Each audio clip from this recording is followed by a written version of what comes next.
Voting is an essential part of our democracy. Texas has recently updated voting rules and guidelines, and it's important to stay informed to make sure your vote counts. In Texas, there are 2 designated voting periods for voting in person: early voting and Election Day. The first period is early voting. Early voting in person begins the 17th day before Election Day. If that's a weekend, early voting starts on Monday and ends the 4th day before the Election Day. Many voters in Texas choose to early vote to avoid Election Day lines or unplanned scheduling issues. In Collin County, registered voters can cast their votes at any polling location as long as it's within the county. The time of the day at which you can vote varies during early voting. The County Elections Department lists all locations and hours of operation.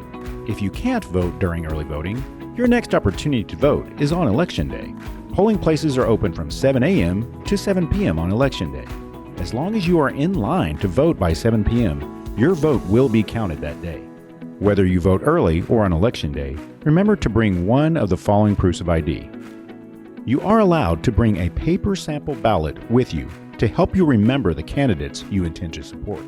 You cannot bring your cell phone or any wireless communication device into the voting booth. Curbside voting is available to voters that are physically unable to enter the polling place. You can request that an election officer bring a ballot to the entrance of the polling place or to a car parked outside at the curbside. Assistance at the polls is available to those who need help to vote. Tell the elections officer that you need help upon arrival. You do not have to provide proof of your disability. Voters may be assisted by a person of their choosing or an election worker. Voters cannot be assisted by their employer, an agent of their employer, or an officer or agent of their union.